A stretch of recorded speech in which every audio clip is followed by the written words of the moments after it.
Welcome back to my channel Remedia homeopathy का। मैं आपका मेंटोर डॉक्टर सौजन्य मौर्य लेकर आया आपके लिए आज की मेडिसिन एकोनाइट नपेलस। शुरू करते हैं एकोनाइट नपेलस।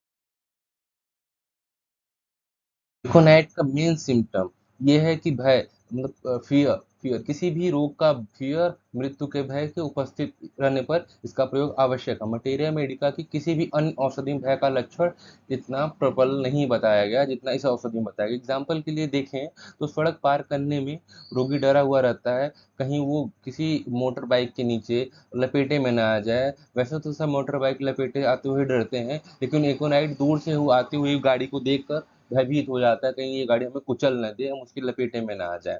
और भीड़ में जाने से भी डरता है, समाज में जाने से डरता है, बाहर निकलने से भय खाता है।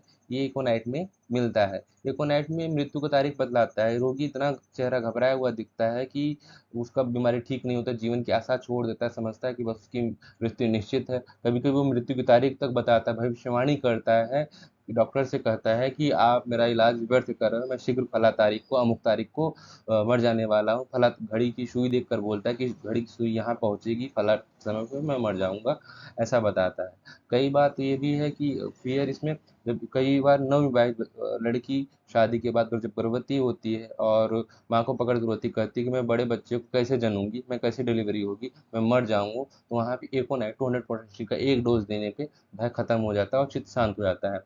भय से किसी भी रोग की शुरुआत हुई हो, भय के कारण जो फियर हो, डर जाए, छिड़ जाए और अचानक से उसके बाद बुखार का आना और कोई भी बीमारी आ जाए, तो वहाँ पे इकोनाइट बहुत बेहतर काम करती है। तो ये भूत प्रेत के डर से, जैसे बच्चे अचानक उसको लगने लगे कि भूत है, ये है, स्त्रियों को लगने लगे, पुरुषों को अकारण भय परेशान करने लगे, तो वहाँ पे इकोनाइट देने पे बहुत बेहतर लाभ मिलता है।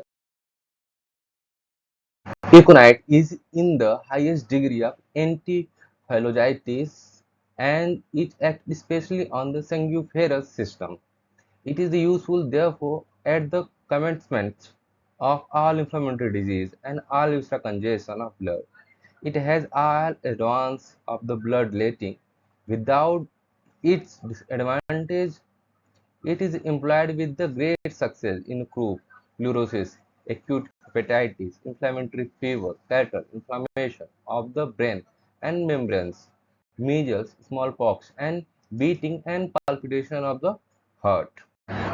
एकोनाइट और ओपीएम में डिफरेंस, भय की किसी भी रोग में उत्पन्न हो जाना एकोनाइट ओपीएम दोनों में है, परंतु फिर रोगी में जब उत्पन्न का प्रारंभिक स्टेज हो, अवस्था हो, तो वहाँ पे एकोनाइट लाभ करता है। लेकिन जब रोगी को भय दूर न हो के हृदय में जम जाए, अंदर रह जाए, तो रोगी अनुभव करे कि मैं डर गया हूँ और मेरा डर मेरे शरीर में जम गया है और पीछा नहीं छोड़ा, तो वहाँ पर ओपीएम बहुत अच्छा काम करता है।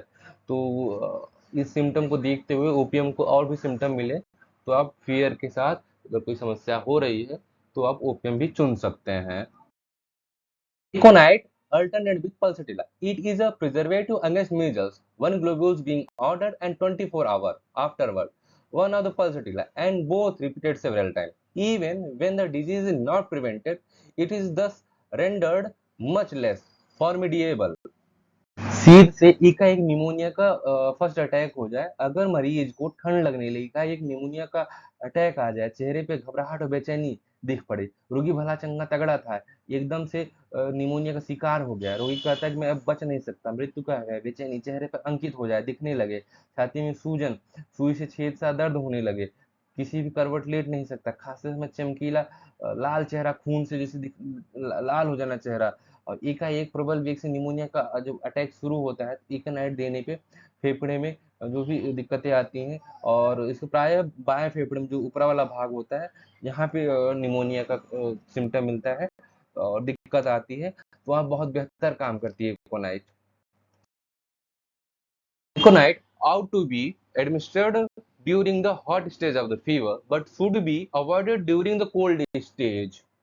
इकोनाइट एक शॉर्ट एक्टिंग मेडिसिन है, तो ध्यान रखना चाहिए कि इसको बार बार रिपीट कर सकते हैं, ये नहीं कि डीप एक बार दे दिया तो हो गया, क्योंकि ये डीप एक्टिंग बिल्कुल नहीं, शॉर्ट एक्टिंग मेडिसिन है। Aconite is useful in a disease caused by fear or anger. It is indispensable with women who have suffered fear and disagreement during their periodical discharge.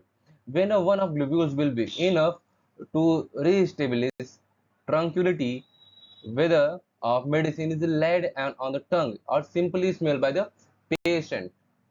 बच्चा पैदा हुआ और उसमें पेशाब नहीं आ रहा है, क्यों? क्योंकि पैदा होने के बाद उस 100 को आघात लग गया है, एकदम से थक के जम जाने पर नई स्थितियों में नई संसार में आता है बच्चा प्रायः, और उसको भय सा लगता है नवीन संसार में आने पे, तो वहाँ पे उसको पेशाब नहीं आता, तो वहाँ पे एकोनाइट की एक मात्रा देने पे समस्या सॉल्व हो जाती है। और उसी तरह माता को पेशाब ना आए डिलीवरी के बाद, लेबर के बाद, तो वहाँ पे कॉस्टिकम की मात्रा देनी चाहिए। हाँ, फीवर के सिम्टम हम देखते हैं कि एकोनाइट का जो पेशेंट होता है जिस तरफ लेटता है उसी तरफ पसीना आता है चेहरे पे, और पसीने से तर हो जाता है, और वो करवट बदल के दूसरी तरफ लेट जाए तो दूसरी तरफ पसीना नहीं लगेगा, जिस तरफ पहले पसीना आया तो पसीना सूख जाएगा। तो इसका ये peculiar symptom है। Stable acid and wine destroy the effect of aconite. They vowed to be excluded from the regimen during the useful of the medicine. Indeed, all medicine which have great analogy in the action with aconite act so that wine and acid serve as antidote when it is wished to destroy their effect. Aconite and sulphur relation है, जो कि aconite का acute form और sulphur का chronic form में होता है, और कई बार बीमारी एक बार बार रिपीट हो रही है तो वहाँ पे सल्फर दे देने पे, एक डोज दे देने पे बार बार जो बीमारी रिपीट होके आ रही है, एकोनाइट के सिम्टम्स आ रहे हैं, तो वो आना बंद हो जाएंगे और वो रोग शांत हो जाता है उसका, वहाँ पे फिर सल्फर दे दिया जाता है। तो किसी भी बीमारी के समस्या में जो एकोनाइट के पूरे सिम्टम है, वहाँ पे एक्यूट कंडीशन में एकोनाइट और क्रोनिक में सल्फर देते हैं उसके। ऐसे ही बेलाडोना का क्रॉनिक कल्केरिया काब है, ऐसे ही एकोनाइट का क्रॉनिक सल्फर है।